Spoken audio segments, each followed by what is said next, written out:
Welcome to the Shout Out with Sage show. Shout Out with Sage. Shout me out. And that's all I gotta say. So shout out and let's go.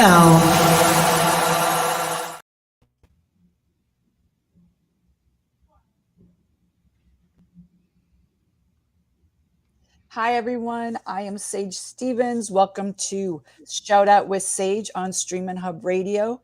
And today, my guest is a New York-bred singer, songwriter, and multi-instrumentalist. Her debut single, Elegance, was produced by Eric Scullin, who has worked with RZA, Display, Mark Needham, The Killers, and many, many more.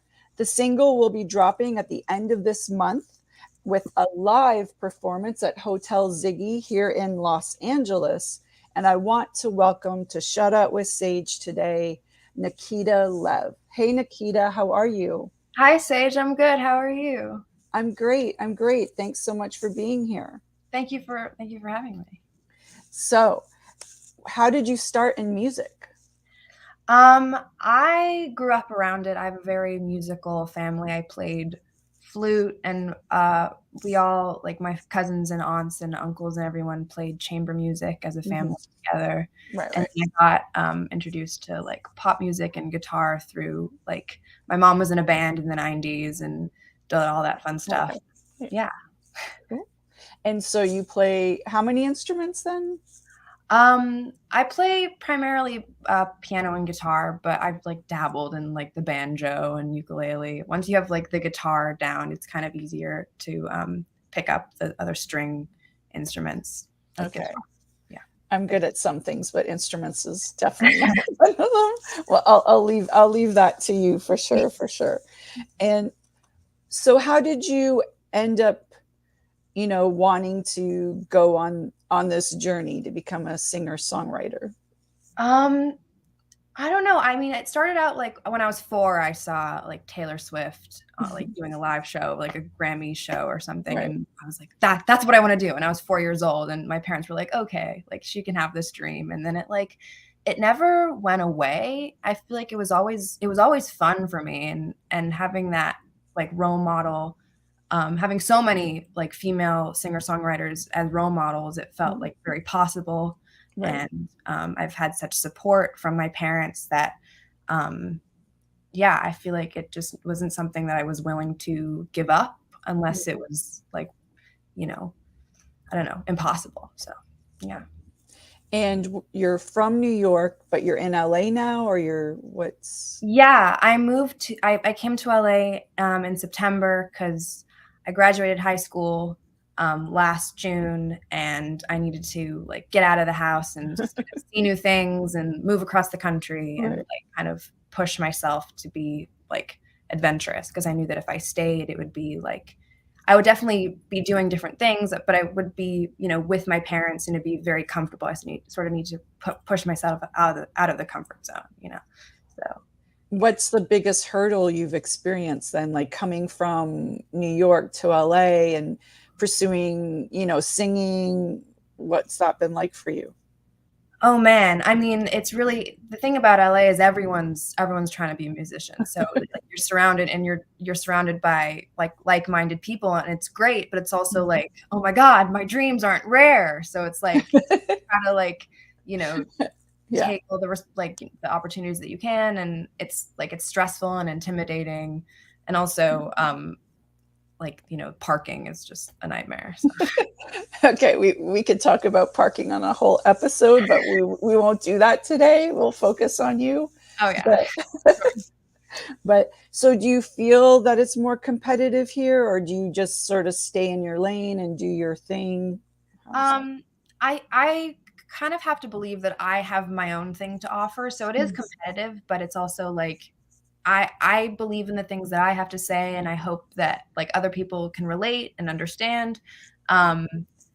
And I hope that I'm saying something new and bringing something else to the table, and not just like, following in the footsteps of people that have already said the same thing. So I think it's just, I have to believe that I'm an individual and say what I want to say instead of, and try to bring something new to the table, honestly. And what exactly is your message? What are you trying to say? I listened to your song. I mean, it reminds me a lot of, like Lana Del Rey, like as far as vibe and essence. So yeah. I definitely have a lot of influences, and I listen to a lot of different kinds of music. But I think, I don't know, a lot of my music is about has a lot of nuance and like conflicting emotions, and like I think what I want people to hear in my music is that it's not always like one dimensional, and like not always like I'm angry or I'm sad or I'm like, it's sort of like I have these wants and needs and desires, and also I'm conflicted, and I feel like, so elegance isn't about like love or relationships. It's sort of about, it's really about growing up and feeling kind of thrown into like adulthood, but also kind of wanting to stay within like the playfulness of childhood and the wonderment that you have, and like sort of rebelling against like being boring or being like, I always sort of pictured like, a cocktail party and like sort of having a lot of small talk and all that stuff that I like shy away from that stuff. It's like hard for me to. Yeah, I've been to a few of those, and yeah, sometimes you're just, I don't know, they're just sort of brain numbing. Like, if it's just superficial, like I actually would rather just meet one person, have a really in-depth conversation and learn from that than like mingle with a zillion people. So yeah, I mean, it's like, you kind of like lose your scrappiness and your I don't know, it feels very again, you said superficial. It feels very like I'm meeting you, I'm talking to you, I'm talking about your job and your kids and your whatever, your things, instead of like, I don't know, I really like the more relaxed environments where you're like sitting on a couch and you're like, eating cookies and you're talking about like your hopes and dreams and your anxieties and all that stuff. And I feel like I think that's what I mean by elegance, is like, people are so like, adults are so like put together, and it's such a like a it's so elegant, and I always picture, well, we're just pretending that we have it all together. Yeah, I mean, I think that's, I don't think most of us do. So yeah, and so it was like save me from being like perfect and trying to be like this Audrey Hepburn like sleek figure. I mean, I love Audrey Hepburn, she's amazing, but just like this sleek perfect, flawless adult that like has all her stuff together, Right. Well, because that's the one line, is save me from my elegance. So that's what you're referring to, is like, you're not ready to have all your stuff. You're not ready to be sophisticated and elegant and have all your shit together. I mean, I think it's like sort of having that balance, like having everything together and being responsible and like, but also being able to like have fun and be excited about things and like be like scrappy and like and weird and like, be able to like run around and play hide and seek with your younger cousins. It's like, because like I remember when I was a kid and I would want to play with my older cousins, they would be like, no, I want to like talk with the older, like, with the adults, and I'd be really upset and resent them, and I would promise myself like, when I'm older, I'm never going to do that. And then my younger cousins came up to me and were like, play with us. And I was like, but I don't really want to. And I was like, I backed on my promise. So yeah. What are your musical influences? Oh man, I have so many. I mean, originally it was Taylor Swift who like inspired me to start writing, and like, and I was already surrounded by a lot of musicians and amazing instrumentalists. So I was already on the track to playing instruments, but she inspired me to start writing. And then musically, recently, I've really been into the 1975. I think they're amazing. I love what they do. And like Fiona Apple and Florence and the Machine. I love Florence. Yeah, they're all good. Yeah, I think she's amazing. She's like so powerful and so beautiful. And Bia Badoobie. I love what she does. It's like the whole rock, like she's so chill and she's like, I don't know, I love her. Actually, I'm not familiar with that person. What's her name again? Bia Badoobie. She's from the UK. She's she's just like you might know the song Coffee. It goes, hold on, how does it go? It goes, I'll make a cup of coffee for your head. I get you. It was like really big on TikTok, and then she like got like a whole career launched from that. And I think she's amazing. Yeah. Cool. I read that you said that you had writer's block while you were doing Elegance. How did you overcome that?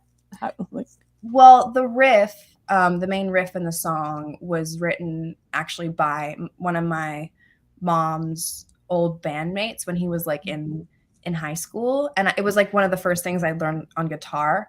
And so I was just playing with that. Cause like, I'll go back to what I know when I'm suffering from writer's block.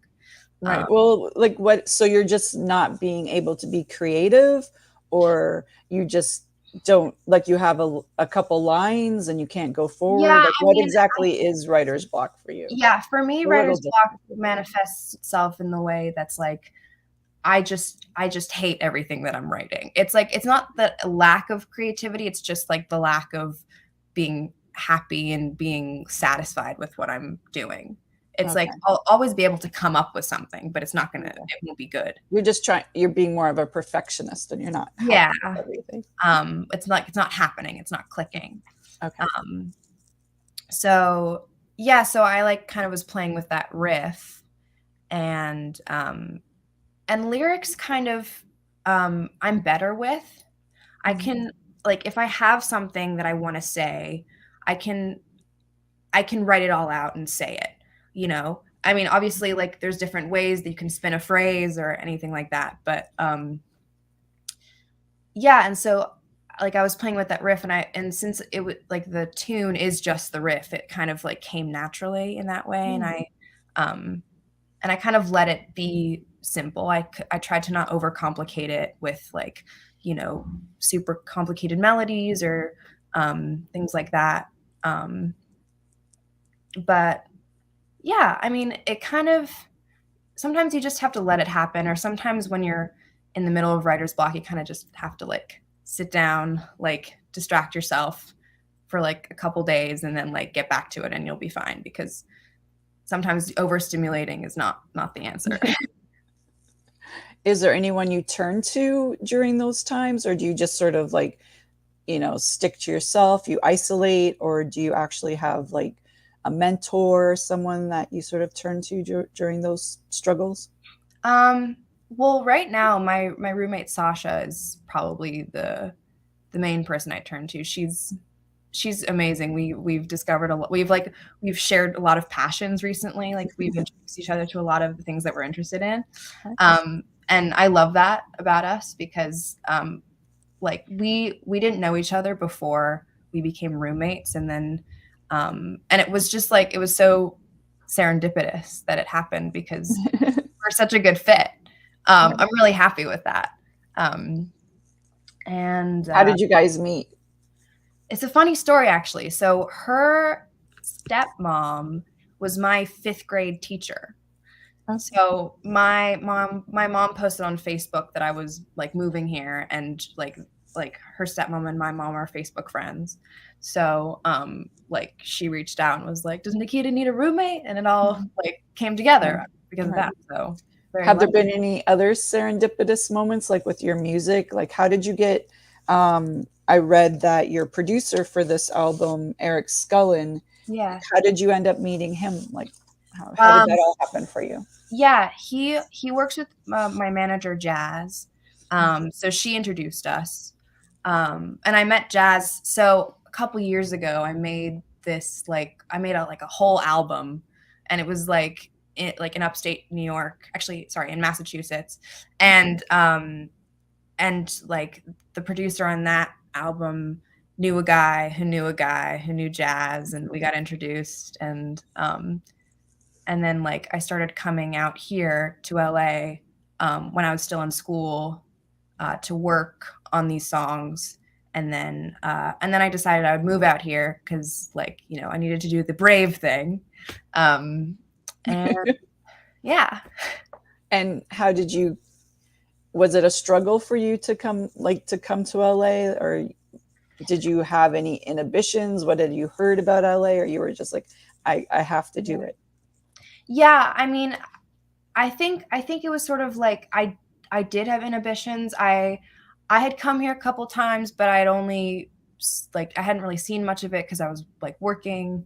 But yeah, I mean, I think the thing with LA for me, it was like I need to like go to the thing that's the opposite of New York kind of thing, because New York, I'd spent my whole life there, and it's so it's like, so everyone's on top of each other, and it's like you take the subway, you walk a couple blocks, and you're like where you need to be, which is like incredibly convenient, and I miss that a lot from like being here. But and LA is so different. It's like it's really I don't know, it's like it's a real adjustment to go from New York to LA, and especially when you're not used to like things not being in your immediate vicinity. You have to make a voyage sometimes. Yes. Yeah. But I was like, I need to go to LA because I know people in the industry there, and I can like get my footing in music a bit better. And it's taking me out of my comfort zone, and it's across the country, and like we have family friends there. So it's not going to be like a complete, like, alien territory. You're not going to be totally alone. So yeah. And I really think it was the right choice for me. And I like, sometimes I'm like, I don't want to be here. I want to be home. I get really homesick sometimes, but I never like regret the decision to come here. I feel like sometimes you got to do the scary thing and like, move across the country. It's just, I feel like, when it's not the thing that someone responsible would do, then you got to do it sometimes. So how did you get to your producer? Like, how did that? Yeah. So Jazz, my manager, set up a Zoom call, and we like got introduced. Okay. And then we set up a time and a schedule when I could fly out and meet him and work with him. And it was really great because like our musical chemistry was like really like palpable. Well, that's what I was going to ask, was like, was it like great right off the start, or how do you pick people to collaborate with? Like, yeah, I mean, right now it's just about like, meeting as many people as you can and listening to what their music sounds like and all that stuff. And I don't know, being a fan of music is really the first step, because you don't want to work with someone who you're not a fan of, So, well, yeah, if you don't like their stuff, it's probably not going to be the best decision, right? Right. But yeah, I mean, I haven't worked with that many people yet, and it's funny because so many people in LA are musically like inclined and talented and amazing. But I don't know. I think I'm very much of a, I really need to get out of the mindset of being, I'm a very much of a homebody. So I got to get out. I got to get out there more. So yeah, I mean, it's just about, I think it's just, I don't know, working hard and trying to, get over those inhibitions of being, right, shy. What's your biggest advice to someone that wanted to move to LA? Well, obviously depends from where, and for what. But if in my position, I think, make sure that you have people like near you that are your friends. Like, because LA is so spread out that like if someone lives on the opposite side of the city, you're never gonna see them. So like, as long as you have people near you that you can like, go grab a coffee with every once in a while. I think that's really helpful because they can like, you know, give you advice and talk to you, especially if they've lived there for a while. Right. I just got back from a lunch with one of my old babysitters, actually, who moved out here a couple years ago, and she's like the big sister I never had. Yeah, it's good to have a support system. So Yeah. it's definitely needed. Yes. Because like, you know, especially like it's such a change of environment, and it's so far away from home, from New York. So it's like, you know, if I did this alone, I probably wouldn't be mentally well. So okay, good to know. Good to know. So where do you see your career going? What's your final destination? I mean, honestly, I think final destination is a hard thing to think, because, you know, it's always going to keep going. It's not, I mean, you know, until you die, you know. Right. Exactly. So I think what I really want from this is like just to like have the license to do it, and the creative license to say what I want to say, and like, you know, be surrounded by inspiring great musicians, and, you know, tour. I'm so excited to tour and like see the country, and, you know, eventually you know, outside of the country. But I'm like really excited for that, just to feel the like electricity and the energy, and like being up on stage, like, and like just to be doing it, and like, you know, like feeling the chemistry. I think it's just, that's what's exciting to me about it, and being busy doing that, and like, you know, and having the means to keep doing it, you know. I think, I mean, you know, on a grand scale or on a small scale, I feel like it's going to be amazing to play shows. Yeah. Where do you want to perform? What is your, like, what stage or what building, or, you know, stadium, or what's your, you know? I mean, every time I've gone to Madison Square Garden, I've been like, this would be amazing to perform here. But that's like probably couple years in the future. You never know, but let's put it out there. So yeah, it's out there in the universe. So yeah. Although I saw at the beginning of last summer, I saw Phoebe Bridgers at this venue in Prospect Park in Brooklyn. And it was like an outdoor venue. I can't remember what it was called, but it was so nice. It was like so magical. It was like the early summer air, and it was like, you know, Phoebe Bridgers, and I was like, that would be, and like Prospect Park, I don't know. I think it'd be amazing to play there on a smaller scale. But it was like still like a significant, significant audience, amount of people. Intimate, but it felt like, you know, I don't know, amazing. It felt great. Yeah. What do you love most about music or the business?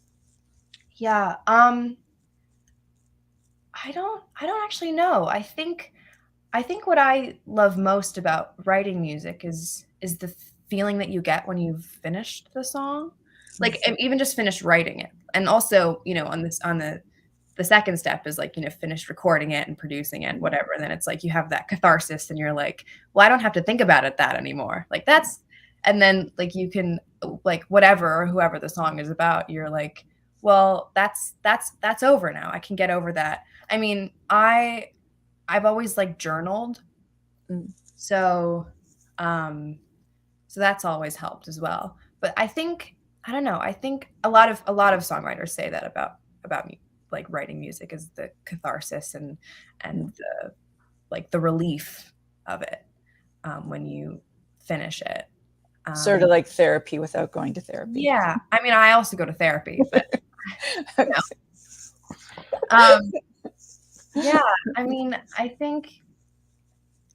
just think it's important to write about like what you're feeling. I mean, for me, because like I don't really understand it otherwise, or talk about it. I'm a big talker of my feelings. Okay. Yeah. That's good. So that comes out in your music then, like what you're going through and your relationships and love or hate or whatever you're feeling at the time. Yeah, and I think I can be like extra like honest in it. It feels like a good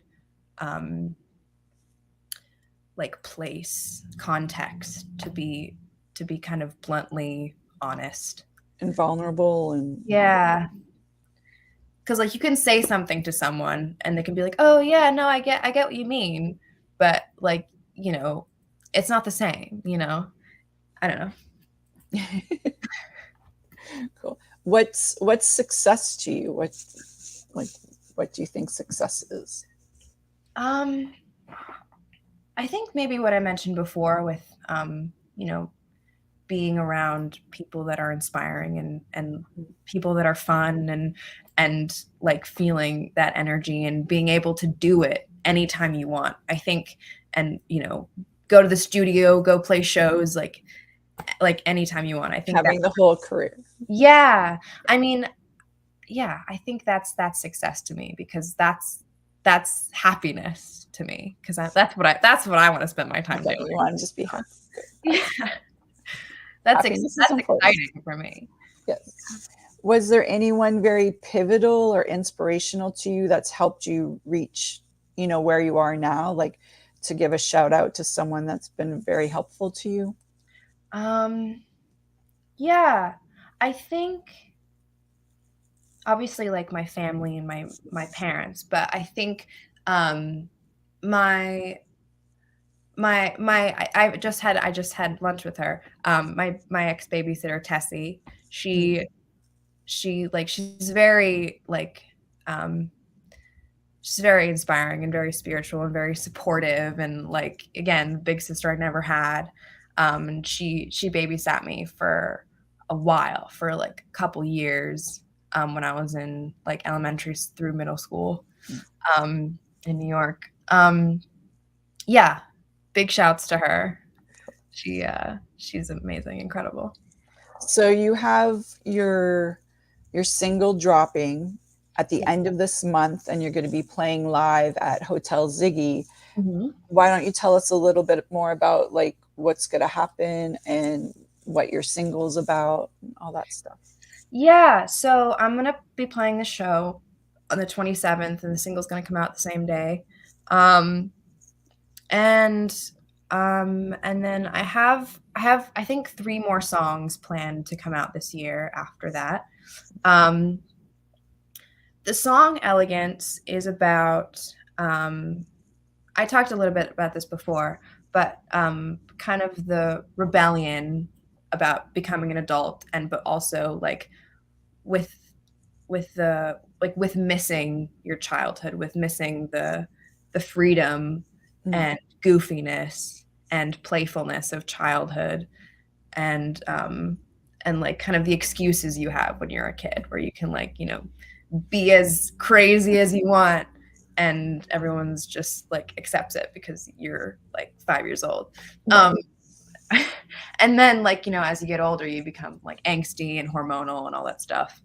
And then I don't know, and then you become an adult and you're like, I don't really know how to handle it because you don't feel like an adult and you're not a kid. So you got to like kind of figure out a way to, you know, define it in a way. Right. Without being like, and you want to kind of rebel, but not be rude, but not be like, you know, I don't know.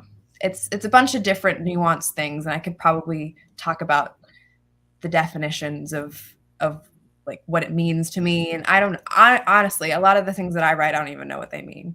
It comes out of me, and I try not to question it too much. Okay, cool. So you'll be performing like just the one song then at Hotel Ziggy? No, I'm performing all 4 songs and then a cover medley of 2 other songs. And yeah, it's gonna be an acoustic set. It's gonna be me and Eric, my producer, and it's gonna be like low key, pretty. It's gonna be fun. I'm excited.